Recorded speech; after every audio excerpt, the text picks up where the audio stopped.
Olá pessoal, tudo bem? Eu me chamo Mariana e a gente está aqui para apresentar o segundo episódio do podcast Mão na Massa. Esse podcast que é oferecido pela empresa Cooper ERP, que tem como objetivo de trazer novidades da construção civil, mercado imobiliário, tecnologias e tudo mais. Então, antes da gente partir para o nosso segundo episódio, quem não conferiu ainda o primeiro, que foi com o Ramon, que é correspondente bancário, nós demos várias dicas para quem quer conquistar o primeiro apartamento, né? O grande sonho da casa própria. Então, se você não olhou, dá uma conferida lá e também, se puder ajudar a gente, deixar o like no nosso vídeo e também seguir a gente nas redes sociais. Tem um link na bio e ali tem todas as nossas redes. Então, a gente tá aqui, né? Vou começar agora apresentando o Matheus para o nosso segundo episódio. Então, o nosso segundo episódio, o tema vai ser o uso das tecnologias nas obras. E, bom, eu já conheço você, né, Matheus? A gente trabalha no mesmo ambiente, mas não trabalhamos junto.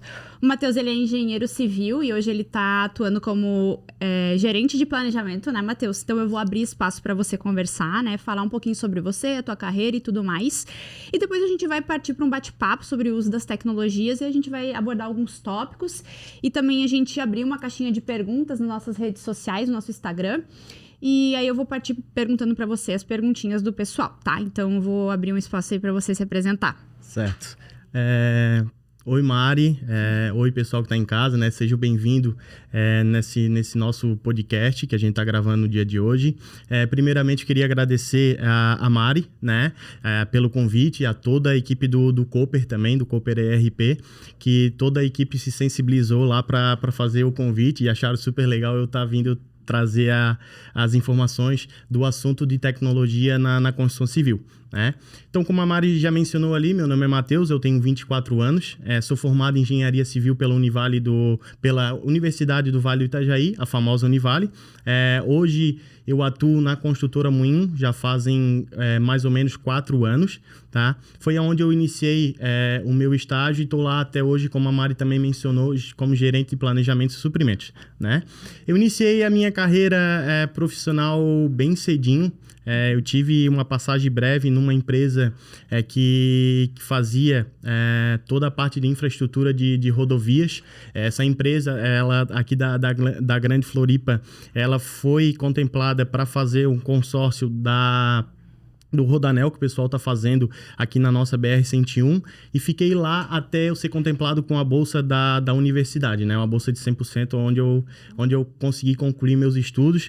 Obtive um mérito estudantil, né? nessa fase da faculdade ali de engenharia civil. E após isso eu fiz estágios, né? No decorrer da faculdade ali, fiz um estágio numa empresa lá de Biguaçu também, aqui da Grande Florianópolis. Uma empresa que era uma administradora de bens. Matheus, o que seria uma administradora de bens, né? O pessoal vinha, o cliente lá que tinha uma área lá de 20, 30, 40 mil metros quadrados e ele queria que a gente administrasse. Como que a gente administrava? Dava opções para ele de fazer desmembramentos, dava opções para ele de a gente fazer loteamentos e a gente ia atrás dos terceirizados, a gente ia atrás de toda a questão documentacional. Então, a gente, realmente o nome já dizia tudo, a gente administrava, né? E daí eu comecei a estagiar na construtora Moinho, consegui passar por alguns setores ali na construtora, iniciei como estagiário, passei a ser auxiliar de engenharia, fui para a coordenação de obra, trabalhando em loco, e hoje eu faço parte do setor de planejamento e suprimentos da construtora, sendo responsável por 3 áreas, a área da logística, a área de suprimentos, a área de compras e a área de planejamento. Bastante área. Bom, e legal, Matheus, conhecer um pouquinho da tua trajetória, né? Quando fui apresentar, ainda não falei o sobrenome, né? Matheus Zimmermann, porque no nosso primeiro episódio eu errei o sobrenome do nosso convidado. E lá na construtora a gente tem, eu acho que uns 4 ou 5 Matheus assim, que trabalham são vários administrativo. Matheus, então é bom saber qual é o Matheus correto. Bom, Matheus, então, falando novamente aqui do nosso episódio, tá, pessoal? Então a gente vai falar do uso das tecnologias, que é um tema que tá super em alta aí, inovação tecnológica, inteligência artificial vindo com tudo, chat GPT e tudo mais. Então, vamos trabalhar aqui conversando um pouquinho em tópicos, tá, Matheus? Tu já falou bastante, né, da tua carreira profissional, mas eu queria saber aqui para começar o primeiro tema, tá? Como é que surgiu o teu interesse pela engenharia? Como é que Como é que você chegou até aqui hoje? Então, o meu interesse pela engenharia, pela construção civil, na verdade, ela já vem desde muito cedo.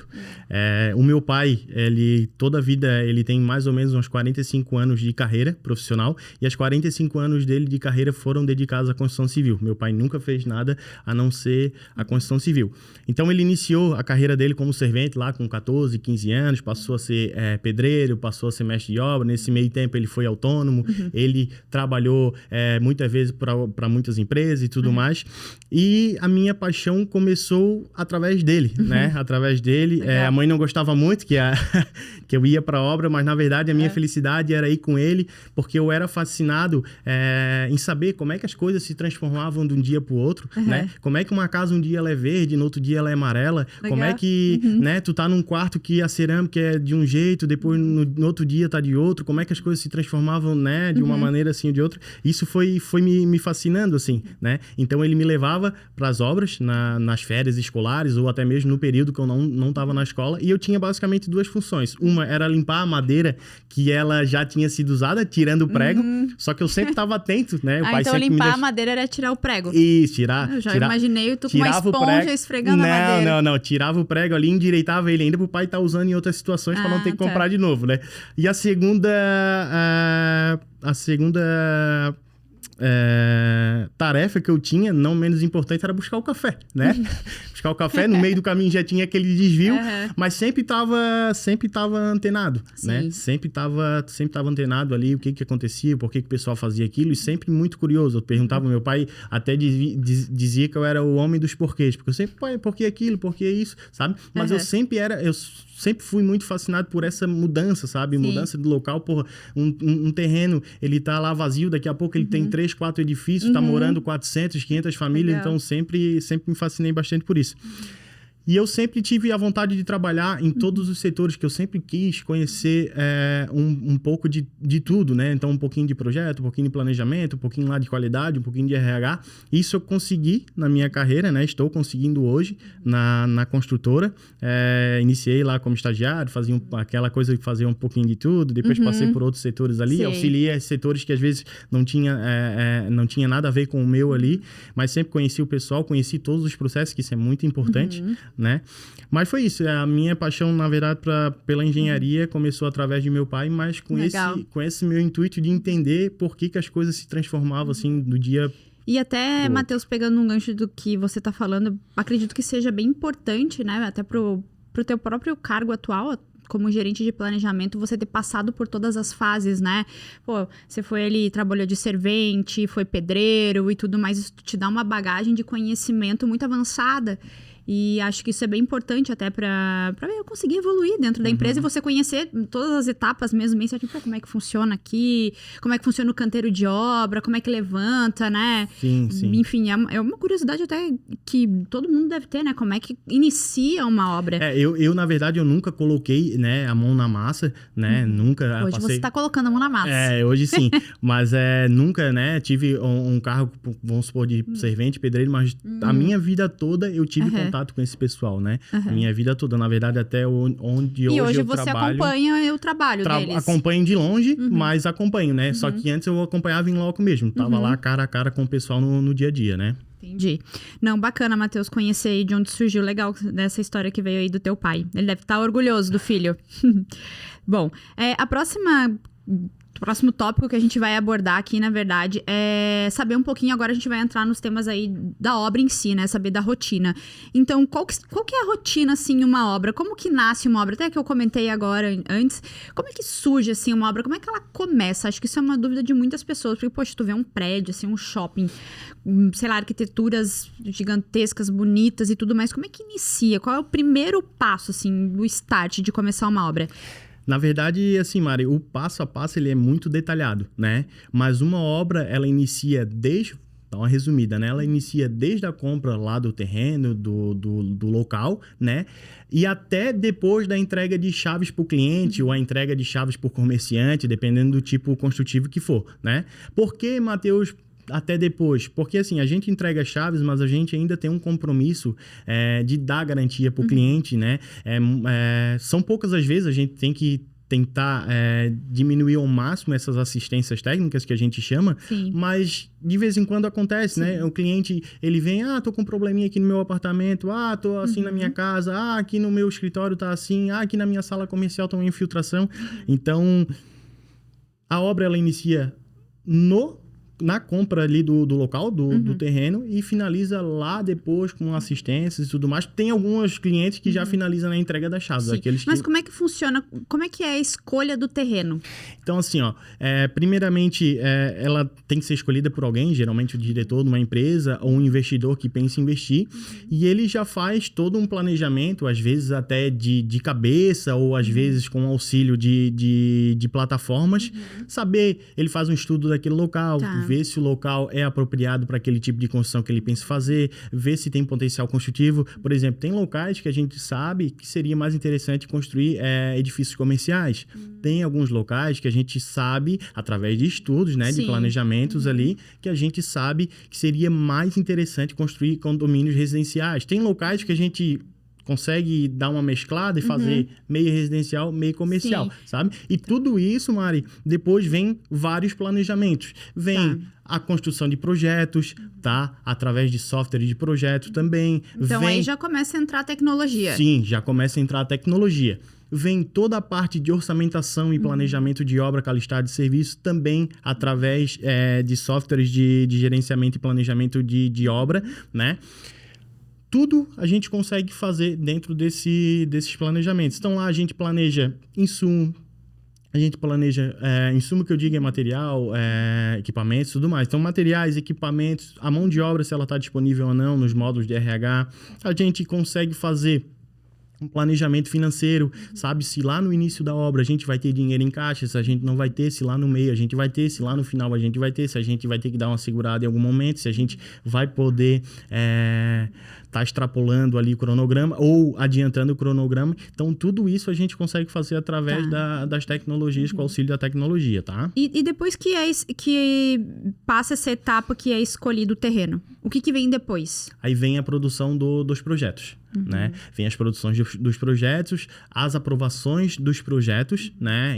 Daí depende aí do município, mas geralmente em prefeituras, com licenças ambientais, com alvará de construção, né? Dependendo da prefeitura aí, mas geralmente são esses, com os projetos executivos e os projetos que são exigidos pela prefeitura. Após isso, inicia-se a execução. Dentro da execução, a gente de suma importância fazer o acompanhamento. Esse acompanhamento de obra, Maria, ele também tem que ser feito através de plataformas digitais, né? Lá a gente consegue saber se a obra está no cronograma certo, se o serviço A, por exemplo, ele tem que durar 10 dias, se no 5º dia ele está com 50% do serviço concluído. Tudo isso é importante a gente fazer o acompanhamento. Depois a gente tem a finalização, né? Com a finalização, a gente consegue saber se o que a gente planejou foi realizado. Tem a entrega das chaves e, supostamente, assistências técnicas também que a gente consegue controlar também através desse gerenciamento. Sim, seria o pós-obra, isso. Legal. E qual que é a rotina de uma obra, assim, quando ela passou ali a fase de planejamento, né? Tá ali na fase de execução, já no acompanhamento da obra.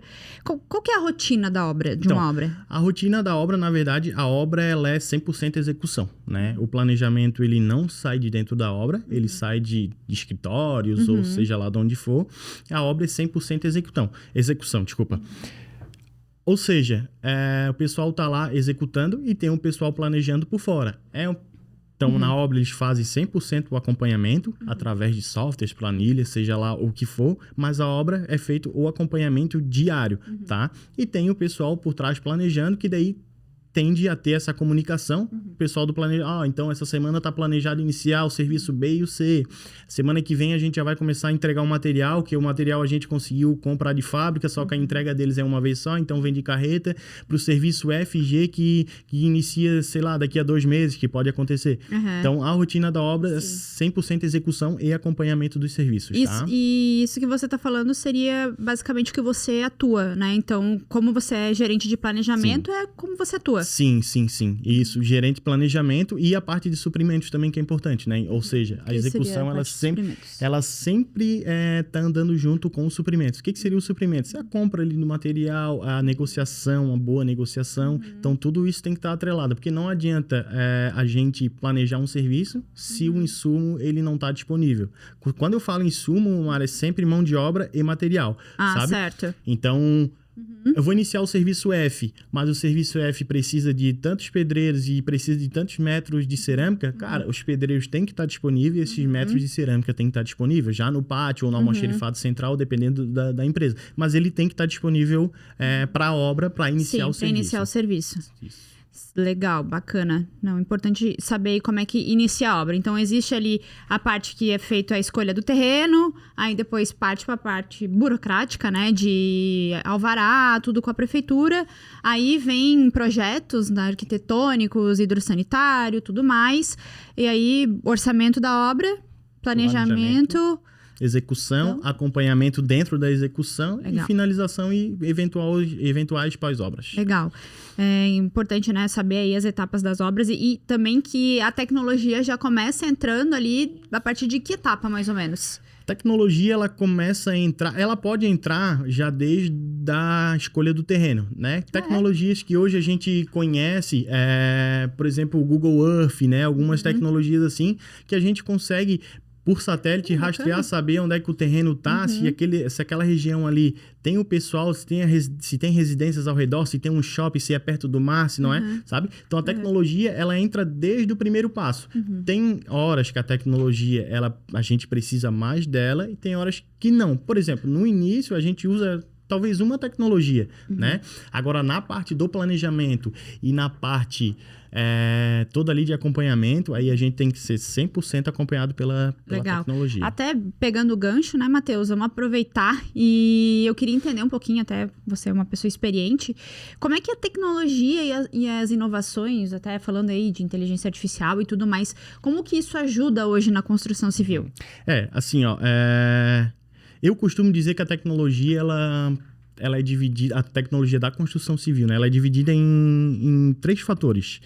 Primeiro, os softwares de projetos que revolucionaram muito. Hoje a gente consegue fazer compatibilização de projeto arquitetônico, de projeto elétrico, de projeto hidrossanitário, mas principalmente os softwares ali de gerenciamento e planejamento de obra. Como eu falei anteriormente, a gente consegue fazer tudo por lá. A gente consegue saber do financeiro, quanto que tem para receber, quanto que tem para pagar. A gente sabe se tem assistência técnica aberta, quantos que já foram feitas. A gente consegue fazer todo o planejamento, a gente consegue fazer todas as compras, todas as negociações, a gente consegue fazer toda a gestão de RH lá dentro, folha salarial, tudo. Então, tem mais 2. Falei um que são os softwares. Métodos construtivos. O que seriam os métodos construtivos, Matheus? Alvenaria convencional, como é que a empresa trabalha? É com alvenaria convencional, com alvenaria estrutural, é com estruturas metálicas, é com steel frame. E os equipamentos, né? Os equipamentos, o que seria os... Desculpa te interromper, só porque eu não entendo muito do assunto. Eu tenho que ir te perguntando, acredito também seja dúvidas dos nossos ouvintes. Então, você está me falando que métodos construtivos, pode ser o steel frame, qual foram os outros que você falou? Alvenaria convencional. Me dá um exemplo de alvenaria convencional e steel frame. Alvenaria convencional é o que a gente geralmente está acostumado a ver. É a estrutura de concreto armado. É o pilar, a viga, caixaria de madeira, armadura, concretagem.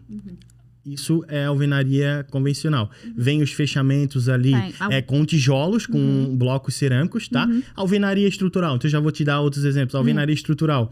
Ela tem a fundação ali de concreto armado, mas da fundação para cima, elas são todas em blocos de concreto. Esses blocos de concreto, eles têm a função estrutural. Então, lá tu não vai ter... Se tu tiver, são poucas as ocasiões, mas tu não vai ter pilares, tu não vai ter mais vigas. Então, seria alvenaria, laje até o fechamento do telhado, tá? Steel frame são as construções que têm as suas bases, os seus pilares com estrutura metálica, estruturas em I, em C, dependendo da situação do projeto. E tem o fechamento ali, que a gente costuma dizer as famosas paredes, elas podem ser fechadas com diversos materiais. Então, pode ser fechado em gesso, pode ser fechado em placas de compensado em madeira. Aí tem uma infinidade de materiais que pode ser feito fechamento. A gente também tem a estrutura metálica, o nome já diz, pilar, viga, tudo de metal. A gente vê bastante isso em ginásio, né? O telhado, até o próprio telhado em metal.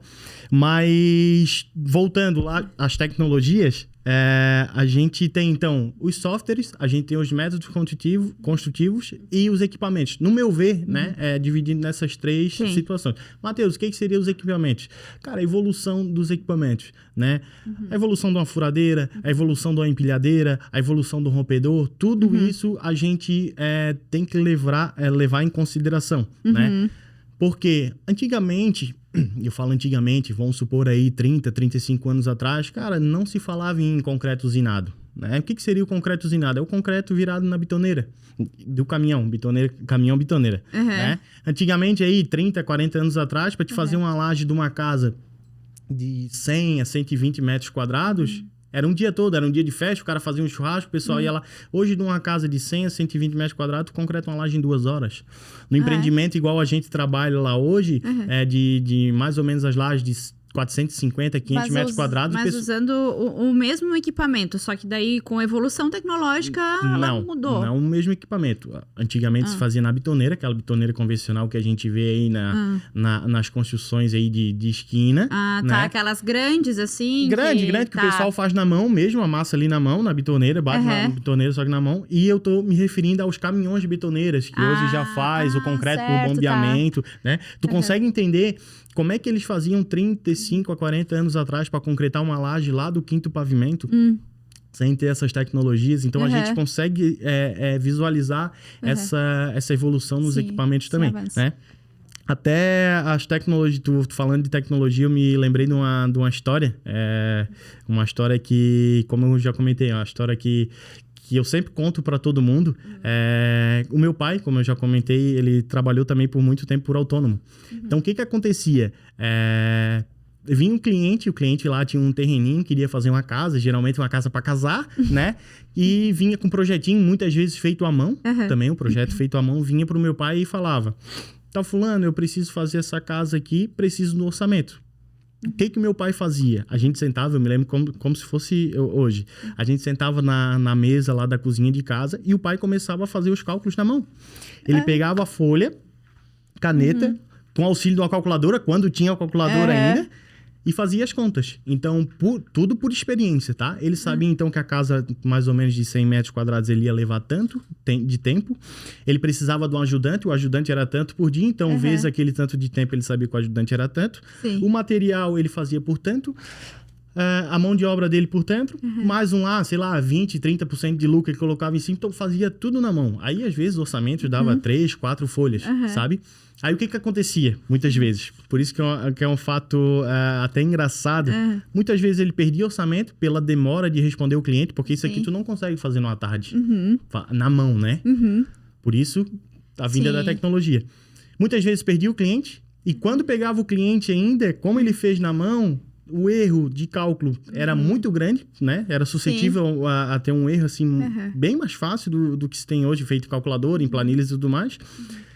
Muitas vezes esquecia de alguns materiais, de alguma mão de obra, ou se perdia no prazo, achava que aquela casa ele podia fazer em 3, 4 meses, na verdade ele levou 7, 8. Então, pegava o serviço, mas acabava ficando no prejuízo, sabe? E quando eu falo em equipamento, Mari, também outro exemplo que eu acho interessante a gente, lá na construtora onde eu trabalho, a gente tinha um empreendimento que a gente estava chegando perto do serviço de revestimento argamassado, famoso reboco, né? De um empreendimento lá de 114 apartamentos. E a gente não tinha mão de obra disponível. Naquela época, o nosso diretor, ele pensou em investir em tecnologia e ele acabou investindo numa projetora de argamassa. Né? Essa projetora de argamassa a gente fez curso, ele fez o investimento, ele comprou e a gente conseguiu colocar ela para funcionar. A gente reduziu o quadro de funcionários, a gente reduziu o cronograma, tá? Porque ela foi bem mais rápido, bem mais eficiente e a gente conseguiu aumentar a qualidade do revestimento, que antes era um problema, passou a não ser mais, né? O que eu quero dizer com isso tudo? Então, assim, ó, tu vê como um software de planejamento e de orçamento, como é importante. Lá, se o meu pai há 30 anos atrás tivesse um software nesse na mão, não iria perder nenhum orçamento, porque ali ele conseguiria fazer, talvez numa tarde, o orçamento de uma casa inteira, iria responder o cliente mais rápido, poderia ter erros, mas a assertividade ia ser bem maior, né? Não iria esquecer lá da ferramentazinha, não iria esquecer da argamassa, não iria esquecer... O cronograma ele conseguiria fazer e saberia quanto tempo que tinha que pagar o ajudante, não sairia no prejuízo. Legal. Então, são alguns exemplos assim, né? E falando métodos construtivos que eu comentei contigo, que tu até me perguntou alguns exemplos, hoje os nossos métodos, falando de Brasil, tá? Eles estão muito defasados. 80% das obras de hoje, isso estudos de empresas da área, tá? 80%, de obras hoje, elas são feitas do mesmo jeito que eram feitas 40, 50 anos atrás. Meio que não teve uma evolução. Aí tu me pergunta, qual o jeito, Matheus? O jeito que a gente está acostumado a ver. Estacas, em cima das estacas, a caixaria, né? Geralmente de madeira, armadura, concreto, pilarzinho, tijolo, faz uma laje de cobertura, telhado, faz um revestimento argamassado, que é o reboco, faz um revestimento de cerâmica nas áreas molhadas, então parede de cozinha e banheiro, e faz a pinturinha. Isso era feito há 50 anos atrás, e hoje a gente continua fazendo. 80% das nossas obras, falando de Brasil, né? Elas são feitas como eram feitas há 50 anos atrás. Então, isso não teve uma evolução?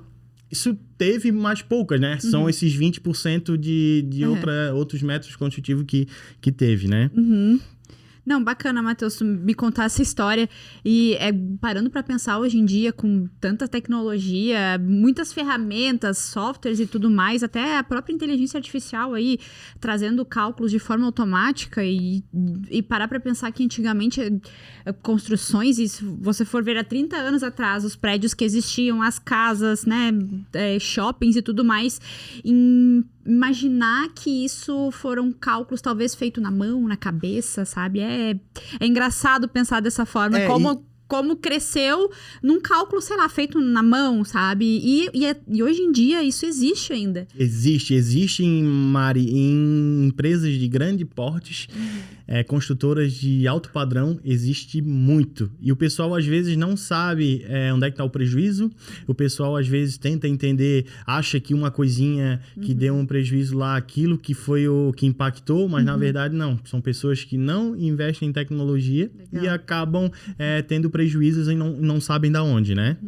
E outra coisa, Matheus, do que você estava comentando, você tá querendo me falar não, né? Você me disse, então, que hoje um software de gestão aí de construtoras e incorporadoras e tudo mais, um software para construção civil, você consegue fazer tudo dentro de um software só. Sim, hoje a gente consegue planejar, orçar, negociar, que é uma parte muito importante. Também não adianta a gente estar lá, né, nos mínimos detalhes. Se a gente consegue fazer uma negociação, talvez numa conversa de 2-3 horas, a gente consegue ganhar, por exemplo, 100 mil reais num orçamento, né? A gente consegue gerenciar um RH inteiro. A gente consegue gerenciar um financeiro inteiro. O que seria o financeiro inteiro? Consegue saber o contas a pagar que tem. A gente consegue saber o contas a receber que tem. A gente consegue saber todas as notas que são lançadas. Então, todas as compras que são feitas passam pelo financeiro para o financeiro pagar. Então, tudo isso a gente consegue ter o controle. A gente consegue contratar terceiros. A gente consegue... O primordial, né? Que é vender o produto. A gente consegue vender o produto através do software, né?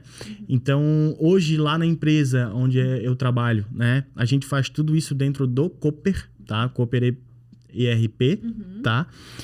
Tudo isso que eu te falei, a gente fala. A gente negocia, a gente compra, a gente vende, a gente gerencia RH, a gente gerencia financeiro, a gente faz assistência técnica, a gente planeja as obras, a gente tem cronograma lá, físico-financeiro, a gente tem...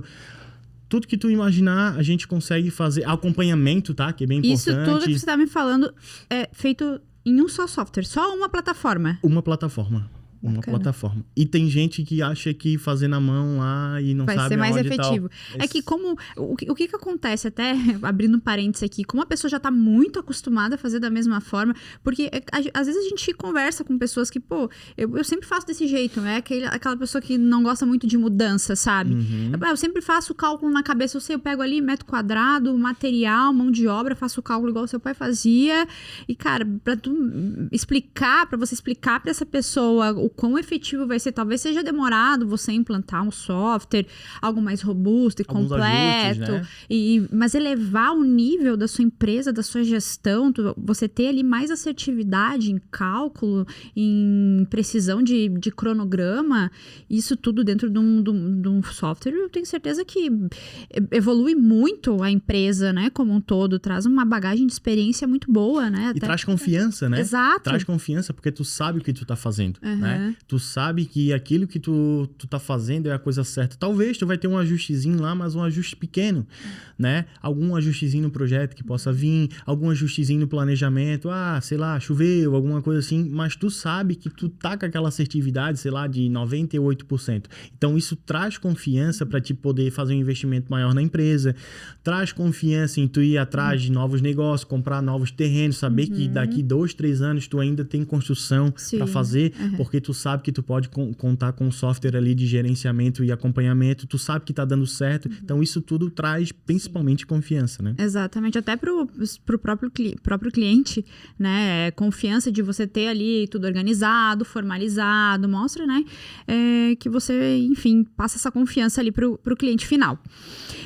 Mas assim, Matheus, eu sei que tudo isso parece um cenário lindo, maravilhoso, todo mundo pensa ali, pô, uma tecnologia não tem erro, vai me dar ali o que a gente planejou versus o orçado, tudo lindo, maravilhoso. Vai chegar lá, vou entregar a obra perfeita pro meu cliente, toma aqui tua chave, seja feliz, bota teu carrinho na garagem, paga as parcelinhas ali bonitinha do financiamento, que inclusive a gente viu no nosso primeiro episódio com o Ramon.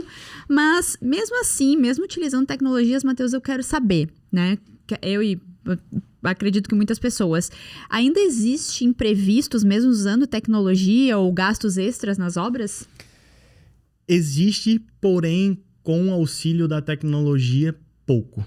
Né? Existe porque a gente não consegue controlar, por exemplo, assim, intempéries, né? É um problema que quase toda empresa tem, quase toda construtora, empreiteiro. Porém, com o auxílio da tecnologia... Deixa eu só te interromper. O que é isso? Então, vamos lá. Com o auxílio da tecnologia, tu consegue saber se naquela semana vai chover ou não. Por exemplo, eu tô lá fazendo o planejamento semanal, ou quinzenal, mensal, seja lá como for ali o processo da empresa, né? Dentro do Cooper, a gente consegue acompanhar a previsão do tempo. Então, legal. Tu olha, tu trabalha com 2 telas, uma tela tu trabalha com a previsão do tempo e outra tela tu trabalha com o teu planejamento. Então, tu sabe que o serviço A e o B não dá para fazer em dia de chuva. Então, se na terça e na quarta-feira lá tá... previsão de chuva, vamos supor, 75% acima, que daí a gente sabe que é um risco muito grande, que certamente vai chover. Na terça e na quarta-feira, o serviço B e o C não planeja, a gente planeja o A e o D. Porque o A e o D, eles podem ser feitos na chuva. Porém, a gente não consegue ter 100% dessa precisão, até porque o nome já diz tudo, é previsão, né? Mas a gente consegue diminuir muito, né? Então, a gente consegue saber que lá na terça e na quarta vai acontecer. Por exemplo, quebra de equipamentos, quebra de manipulador telescópico. Manipulador telescópico é a máquina que a gente utiliza lá para elevar as cargas para cima, né? A gente não consegue também prever, né, uma quebra, só que a gente consegue diminuir com manutenções preventivas. Então, a gente consegue estar fazendo essa diminuição, sabe? Outra coisa é a falta de funcionários. Matheus, como é que eu vou fazer para não ter esse problema de falta de funcionário? Claro que com bom gerenciamento de RH, tu tende a diminuir isso, né? Tu tende, se o meu RH lá é certinho e tal, cara, atende, se contrata bem, se paga certinho. E tudo isso a gente consegue fazer dentro do Cooper, né? Legal. Então a gente consegue diminuir bastante isso. Só que, como eu falei para ti, a gente não consegue 100%, né? Sempre o funcionário lá falta que a gente não tá esperando. Então tu planejou um serviço lá que precisa de 5 funcionários, 5 colaboradores. Naquele dia que aqueles 5 que tu planejou só veio 4, pô, a produção já não vai ser a mesma. Sim. Talvez a produtividade não seja a mesma, sabe? E uma coisa que tu tinha planejado para fazer em 2 dias, talvez vai levar 2,2 dias. Vai dar um atraso no cronograma. Entendeu? Então, assim, respondendo a tua pergunta, a gente consegue ter uma precisão melhor, só que a gente não consegue evitar 100% dos gastos extras, tá? Sim, imprevistos, né? Isso acontece. Acredito que em qualquer lugar, mesmo usando qualquer tipo de tecnologia mais avançada. E assim, muita gente fala, eu não consigo ter uma precisão no meu cronograma, eu não consigo ter uma previsão lá da compra, eu achei que ia pagar tanto, Cara, tu fazendo um planejamento, como eu já comentei contigo aqui, dentro do software, tu também consegue lá no acompanhamento saber se tu tá indo no caminho certo. Por exemplo, planejou lá o serviço A, tu sabe que o serviço A ele vai levar 10 dias, certo? Então, no quinto dia, teoricamente, tu tem que estar com 50% do teu serviço feito, da tua produção. Então, se no quinto dia tu for lá acompanhar, ver o acompanhamento e ele não tá com 50%, tá lá com 30%, tu consegue fazer uma ação corretiva lá no quinto dia. E como é que você faz esse acompanhamento, Matheus? Esse acompanhamento também dentro do software de gerenciamento e planejamento. O que acontece? Quando tu planeja uma obra, tem toda a lista de serviço e tem todos os acompanhantes de serviços a serviços. É bem interessante. Então, uma obra lá, por exemplo, igual a gente faz de alvenaria convencional, de 100 a 200 apartamentos, a gente tem uma lista de serviços de mais ou menos uns 400 serviços. Então, a gente vai um a um e lá dentro de cada serviço, isso tudo dentro do software, tá? Cada serviço tem todo o material que tu vai precisar, tem toda a mão de obra que tu vai precisar, tem os valores e tem o cronograma. Então, tu consegue, por exemplo, a gente sabe que o serviço A está sendo executado essa semana através do cronograma macro lá. Então, tu vai lá dentro, vamos fazer uma auditoria, vamos ver se o serviço A está indo bem. A gente pega, vamos supor, o serviço na metade, ou pode até ser no primeiro dia, por exemplo, o serviço que vai durar 10 dias, teoricamente no primeiro dia, no final do primeiro dia, ele tem que estar 10% concluído, certo? Certo. Aí tu consegue tomar ações corretivas, tu consegue ir lá em loco, saber se a equipe tá boa, se o material que tem um problema, se não é, sabe? Tu consegue fazer esse gerenciamento, essa gestão. E a mesma coisa na compra, né? Uma coisa que tu tinha planejado comprar, por exemplo, por R$1.000, cara, tu consegue fazer o acompanhamento para ver se foi comprado por 1.000. Claro, tem a questão da inflação, que geralmente, com certeza, deve ser feito o planejamento antes da obra. Então, talvez um produto lá do final da obra, ele vai estar com um valor um pouquinho maior. Sim. Mas tu consegue fazer essa gestão, sabe? Sim. Uma curiosidade até que eu tenho, o material, ele quando é que ele é comprado? Ele é comprado conforme vai executando o serviço ou ele é sempre comprado antes? Conforme planejamento. Conforme planejamento. Há algumas exceções? Por exemplo, tem algumas exceções que entram em negociações de compra. Por exemplo, a gente vai comprar cerâmica, né? A gente está com 4 blocos em execução. A gente quer comprar só para o bloco 1, porque o bloco 1 que vai iniciar, por exemplo, daqui a 1 mês, 2 meses, e isso é questão de planejamento. Só que a empresa lá, ela só consegue dar um desconto bom para a empresa se a gente comprar os 4 blocos de uma vez. Aí a gente leva a proposta para o diretor faz a análise dele, né? Para ver se ele tem condições ou não de comprar os 4 blocos agora, se ele tem interesse nessa negociação, e ele dá um feedback pra gente, né? Geralmente ele dá para mim ou pro próprio comprador da empresa. Matheus, vamos comprar os 4 blocos. Não, Matheus, não vamos pegar o desconto, vamos comprar só um bloco. Não, vamos negociar com a tua empresa. Então, os materiais, eles são comprados conforme planejamento. Legal. Tá? E isso é feito dentro do software também? Isso é feito tudo dentro do software. Tá. Dentro do software também, a gente consegue ter os estoques mínimos. Por exemplo, na obra, geralmente o pessoal fala muito, a gente tem chamados consumíveis, a gente chama lá de consumíveis. O que seria um consumível, Matheus? É uma coisa que tu... Por exemplo, o pedreiro e o servente, eles pegam lá no almoxerifado da obra e, teoricamente, no final do dia, eles não devolvem. Ou devolve já gasto. Por exemplo, um lápis de carpinteiro, um disco, porque eles vão usar lá. Pode ser que quebre, pode ser, sabe? Uma linha nylon, algum prego, sabe? São consumíveis. Então, assim, ó, a gente consegue ter hoje um estoque, um almoxerifado central, que a gente faz o transporte para as obras. Então, o que a gente faz? Por exemplo, o prego. O prego é uma coisa que é consumido muito, só que não tem como a gente fazer uma compra só e entregar na obra. Sei lá, a gente vai comprar 10 mil quilos de prego. Cara, vai dar um volume imenso. Então, o que a gente faz? A gente compra 10 mil quilos de prego, só que a gente deixa no almoxerifado central. Então, naquela semana tá planejado consumir 500 quilos, aquela semana vai 500 quilos. Aquela semana tá planejado 1.000 quilos, eu pego 1.000 do 10 mil e faço a logística toda, né? Tudo dentro do software, fazendo transferência de obra para obra, de almoxerifado para obra, de obra para almoxerifado, todos os centros de custos ali bem separadinho, né? E eu consigo fazer essa transferência. Legal. Pô, bacana, Matheus. É bacana a gente entender essas etapas das obras, né? Os serviços, como é que é a execução, todos os insumos de cada serviço. E é importante saber como a tecnologia hoje ajuda a fazer a execução de toda essa obra, conseguir entregar ali a obra finalizada, tudo certinho, conforme o cronograma, né? Bom... O próximo tópico que eu tenho aqui pra gente conversar, Matheus, agora falando um pouquinho de cenário econômico, tá? Como é que você vê a construção civil hoje no cenário atual, cenário econômico atual? Como é que você... Visão do futuro. A construção civil, na verdade, ela sempre foi, não só aqui no Brasil, mas um dos setores mais importantes para a economia de uma região, de um país, né? Matheus, né? Acredito que a construção civil ela deve estar aí no top 3 ou top 5 dos setores mais importantes para girar a economia de um país, né? Aí nos últimos anos a gente enfrentou a pandemia, né? Tirada aí pelo coronavírus e tudo mais. E a gente não viu uma queda na construção civil. Isso nos ajudou muito, né? Claro, teve alguns países que a construção civil deu uma baixadinha, mas também teve alguns que a construção civil teve uma crescente nesse período da pandemia. Então, assim, só que a gente conseguiu ver uma linha constante. Isso ajudou muito, né?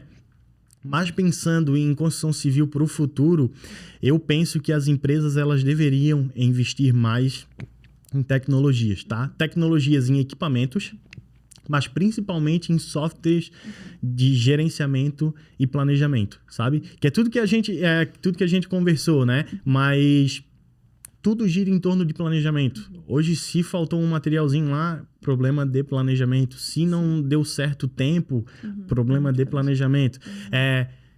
A gente fala de planejamento, não só planejamento de serviço, mas planejamento para tudo. O RH ele tem que se planejar para fazer uma contratação, só que ele vai fazer uma contratação através do cronograma de uma obra, talvez. O compras, ele tem que se planejar para comprar, como eu falei para ti. Então, ele sabe que daqui 3 meses ele precisa comprar cerâmica, porque o prazo de entrega da empresa, que geralmente a gente compra, é 3 meses. Então, se eu vou iniciar o serviço daqui 3 meses, eu tenho que, no mínimo, iniciar a negociação mais que 3 meses. Sim. Eu não posso iniciar uma negociação faltando 1 mês para iniciar o serviço, sendo que a empresa geralmente me leva 3 meses para entregar, sabe? Então, tudo isso, o que eu vejo para a construção civil no futuro, que as empresas elas deveriam investir mais nessa parte. Investindo mais nessa parte, eu tenho certeza que eles conseguiriam ter uma maior geração de lucro e um menor desperdício. Legal, Matheus. Bacana. A gente já tá, né, chegando aqui nos finalmente. Depois eu vou abrir, claro, as perguntas que a gente fez aqui nas nossas redes sociais. Mas antes da gente, né, finalizar os tópicos, eu queria que você contasse para nós aqui, ouvintes, alguma curiosidade, assim, algum fato que aconteceu aí da engenharia ou até mesmo contigo, alguma curiosidade. Curiosidade, deixa eu pensar em uma. Eu tenho uma interessante. Essa história, ela tá na minha cabeça até hoje. De vez em quando eu ainda escuto ela. Tô curiosa, hein? Foi o seguinte. A gente tava num empreendimento lá, faz uns 3 anos mais ou menos atrás, 3 anos e meio. A gente tinha feito um planejamento, né, para iniciar um serviço. Qual que seria o serviço? O serviço seria aquela colocação de granito ou mármore, dependendo da empresa, nas janelas, para fazer a pingadeira, para fazer um acabamento melhor, para depois colocar a janela e tudo mais.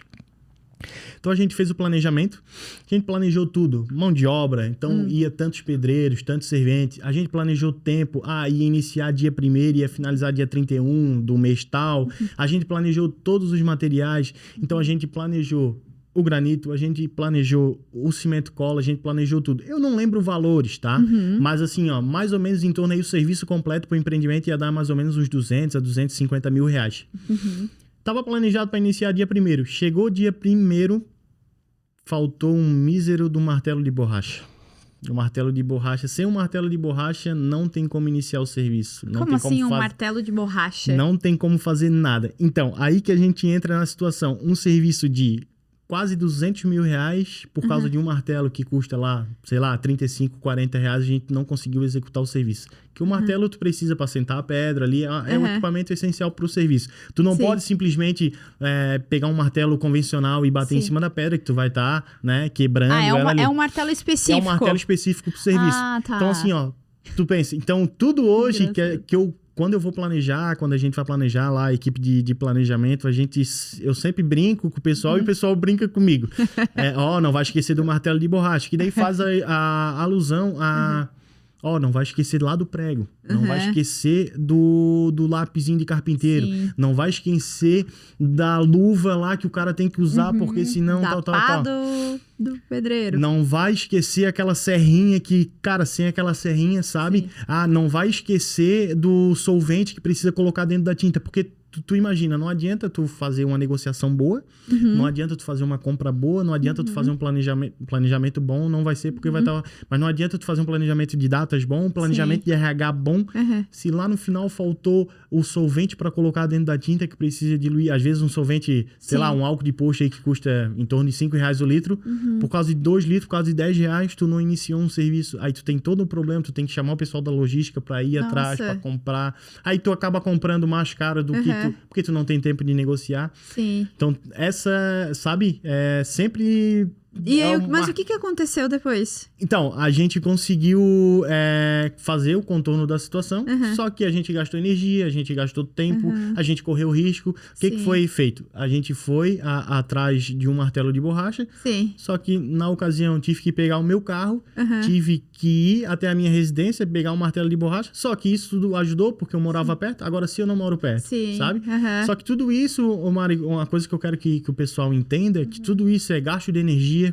Por exemplo, eu poderia ter saído de lá, poderia ter sofrido um acidente, sabe? Tudo. Foi o carro que eu coloquei na estrada, foi o tempo que o pessoal ficou esperando. Então, não, sabe? Não é eu ir pegar o martelo. É todo esse transtorno, meio que todo um trabalho, ele foi jogado fora porque faltou um simples item, sabe? Mas o que eu quero dizer com isso tudo? Não adianta a gente planejar, não adianta a gente querer fazer se a gente esquecer lá do mínimo detalhe. Então, a gente tem que lembrar de todos os detalhes. E assim, também não adianta a gente ter bons softwares se a gente não tem boas pessoas para alimentá-los. Com certeza, né? Matheus. Então, é essencial. Isso que, sabe, que quando eu sempre falo com o pessoal assim, não vai esquecer o martelo de borracha. Então, eu faço referência a tudo isso, sabe? Eu faço referência àquele lápis de carpinteiro e eu faço referência assim, cara, não esquece. Até o lápis de carpinteiro a gente fala, né? Mas, cara, a gente não pode esquecer do mínimo lá, que é o martelo de borracha. Mas a gente também não poderia ter esquecido da pedra em si, lá do granito em si, sabe? Então, quando eu falo martelo de borracha, eu também tô falando dos serviços, dos materiais grandes, sabe? Eu também tô falando em cronograma. Quando eu falar martelo de borracha, o RH também sabe que precisa se programar para mão de obra. Então, o martelo de borracha meio que é um insumo que eu preciso para todo o serviço, sabe? Legal. Foi uma curiosidade bem curiosa aí, Matheus. Um martelo de borracha fazer tanta diferença assim num planejamento, numa obra de 200 mil que você comentou? Num serviço ali de mais ou menos... Eu não lembro o valor, mas mais ou menos isso. E nessa época já utilizava um software? Nessa época a gente utilizava software, mas não para planejamento. A gente utilizava para outros módulos lá, RH, eu acho, e eu acho que assistência técnica, mas não para o modo de planejamento. Meio que o planejamento era feito através de planilhas, ou na cabeça, ou, né, como o meu pai fazia, escrito numa folha A4, que se perde do dia para noite. Então, não para esse fim a gente não utilizava. Legal, Matheus. Gostei, achei bacana essa curiosidade. Bom, agora a gente eu vou fazer as perguntas, passar para você as perguntas, tá? Algumas aqui para você responder. Não vou conseguir ler todas, né, que a gente recebeu aqui, até um volume bem considerável. Até agradeço o pessoal que se dispôs a mandar as perguntas pra gente ajudar aqui o nosso podcast. Vou começar aqui com a pergunta primeira do Vinícius Nunes, tá? E ele tá fazendo a seguinte pergunta: o que fazer para a obra acompanhar as eventuais alterações dos projetos? Vinícius, primeiramente a tua equipe ela tem que ter uma boa comunicação. Tá? Então, o ideal seja que o projeto ele não seja modificado lá na execução do teu empreendimento, né? Mas caso tu venha ter que fazer alterações no projeto, é importante que a tua equipe lá responsável pelo setor de projetos, ela tenha uma boa comunicação com o pessoal da execução de obra, né? Então, sempre manter aquela questão, tal projeto mudou, vamos fazer alteração assim, vamos fazer alteração assado, e esse pessoal ele ter a responsabilidade, que um fato assim que muita gente não lembra, Mari, que acontece muito, na hora que tem uma alteração de projeto in loco, retirar os projetos que o pessoal está usando para execução, literalmente jogar eles fora, imprimir projetos novos e levar os projetos novos. Porque o que pode acontecer? Tu tá lá executando o serviço, eu cheguei com o projeto novo. Tu vai estar executando um projeto, daqui a pouco eu vou pegar esse projeto e vou passar para outro. Então tu tá executando uma coisa, tu é um pedreiro, tu tá executando uma coisa, daqui a pouco eu dou outro projeto para outro pedreiro, ele tá executando outro. No final, vocês dois não estão executando nada com nada. Tu tá executando uma coisa errada. Ele, teoricamente, tá executando uma coisa certa, mas, sabe? Então, uma coisa que tem que ser feita é a boa comunicação e, in loco, recolher os projetos, literalmente, jogar os projetos fora e levar os projetos novos. Legal. Bom, a segunda pergunta que é da Laura Garcia. Até a gente já falou sobre isso, mas vamos reforçar. Quais tipos de ferramentas digitais são boas para o gerenciamento de obras?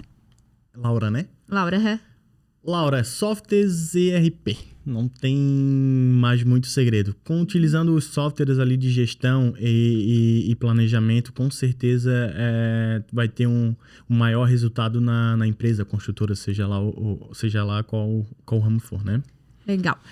Ricardo Gonçalves. Olá, eu sou engenheiro e trabalho numa construtora pequena aqui da cidade. Gostaríamos de utilizar algum programa para otimizar nossa gestão de obras. Abraços, parabéns pelo podcast. Sucesso. Obrigada, Ricardo. Primeiramente, obrigado, né, Ricardo?